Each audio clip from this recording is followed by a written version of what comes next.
ایک اور سوال بڑا ریلیونٹ شوال المکرم کے حوالے سے، وہی کہ اس میں 6 روزے رکھے جاتے ہیں نفلی.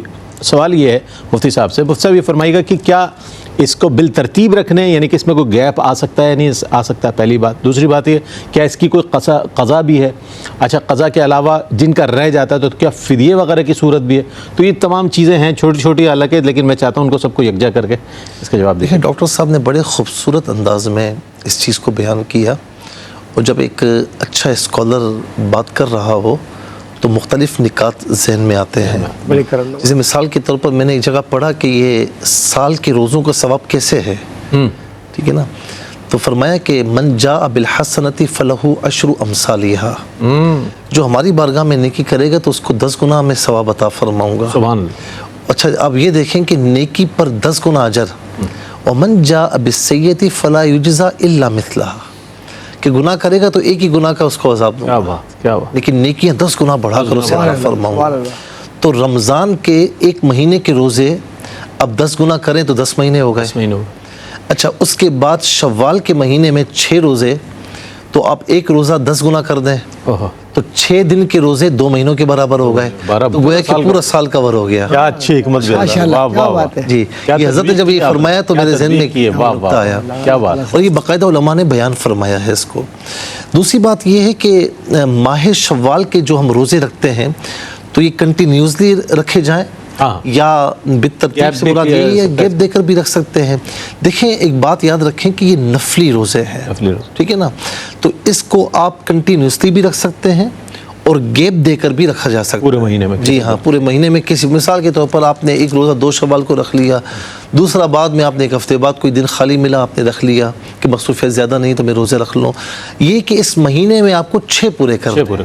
جی، بہت سے لوگ اس بات پر مصر رہتے ہیں کہ نہیں جی کنٹینیوسلی، یہ سننے میں آیا. وہ ان کی مرضی ہے. اچھا، شریعت نے پابند نہیں، شریعت میں کوئی پابندی نہیں ہے. شوال کے پورے مہینے میں آپ اس کو مکمل کر سکتے ہیں ایک ایک کر کے کسی طریقے سے بھی. دوسرا یہ کہ یہ بھی سوال ہوتا ہے عام طور پر کہ اس مہینے میں اگر روزے نہیں رکھے تو ان کی قضا ہے.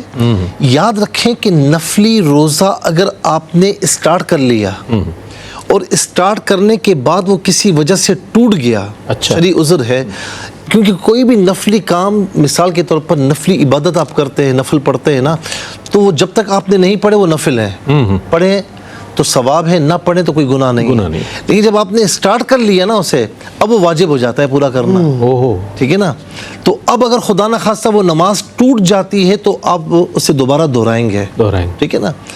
یعنی ادا کرنے سے پہلے نفلی تھا، لیکن آپ نے جب ادا کرنا شروع کیا اب وہ واجب ہو گیا، ٹھیک ہے؟ تو اسی طریقے سے یہ بھی نفلی روزے ہیں، آپ رکھیں ثواب ہے، نہ رکھیں کوئی گناہ نہیں ہے، کوئی واجب وغیرہ نہیں ہے، ٹھیک ہے؟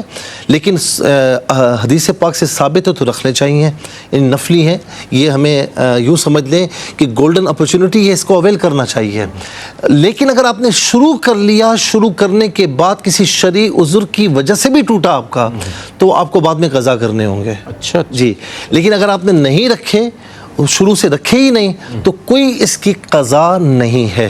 اچھا، ایک سوال اور بھی ہوتا ہے جو عام طور پر لوگ کیا کرتے ہیں. وہ سوال یہ ہے کہ اب ماہ رمضان میں ہماری کچھ بہنیں ہوتی ہیں، خواتین، کہ جن کے ایام کی وجہ سے روزے چھوٹ جاتے ہیں اور بعد میں روزوں کی قضا، اب وہ چاہتی ہیں کہ ہم شوال کے روزے بھی رکھیں، اسی میں قضا کے بھی ہو جائیں. تو شوال کے مہینے میں قضا تو وہ بالکل کر سکتی ہیں، کسی مہینے میں بھی کر سکتی ہیں، علاوہ 5 دن کی جو میں نے عرض کیا، آپ نے ابتداء بتایا، اس کے علاوہ کسی دن بھی وہ روزہ رکھ سکتی ہیں، قضا پوری کر سکتی ہیں. اب شوال کے مہینے میں اگر وہ قضا کریں گی تو وہ قضا ہی ہوں گے، وہ نفلی روزے کاؤنٹ نہیں ہوں گے. ایک وقت میں ایک ہی چیز کاؤنٹ ہوتی ہے. نفلی روزے رکھیں گی تو وہ کاؤنٹ ہوں گے، قضا کے روزے رکھیں گی تو یہ کاؤنٹ ہوں گے. اور میرا ان کو مشورہ یہ ہے کہ اگر آپ کا رکھنے کا ارادہ بھی ہے تو قضا آپ پر ہے، تو جب فرائض آپ پر ہوں تو نفلی نہیں رکھنا چاہیے. تو آپ کو پہلے اپنے فرائض پورے کرنے چاہیے، اس کے بعد دل چاہے، ہمت ہے تو پھر وہ رکھ سکتے ہیں. ٹھیک ہے، بہت اچھا. اچھا، فدیے کا رہ گیا مفتی صاحب. جی، میں نے کہا کہ اس میں اگر کوئی روزہ نہیں رکھا تو کوئی فدیہ نہیں ہے. اس میں 60 مسکینوں کو کھانا کھلانے کا، تو ایسا کچھ بھی نہیں ہے. ایسا کچھ بھی نہیں ہے. لیکن روزہ رکھنے کے بعد اگر آپ کو کسی وجہ سے ٹوٹ گیا ہے، یعنی شرعی عذر بھی ٹوٹ گیا تو پھر قضا کریں گے، فدیہ یا کفارہ اس صورت میں بھی نہیں ہے۔ ٹھیک ہے، ٹھیک ہے، بہت تفصیل کے ساتھ مفتی صاحب نے سبحان اللہ۔ جو چیزیں سوالات میں شامل نہیں تھی وہ بھی شامل کر دی، تاکہ ظاہر ہے آپ دیکھنے والے ہیں، آپ کے ذہن میں سوال آ سکتا ہے تو اس کو پیش نظر رکھتے ہوئے مفتی صاحب نے اس کو بھی بیان فرما دیا۔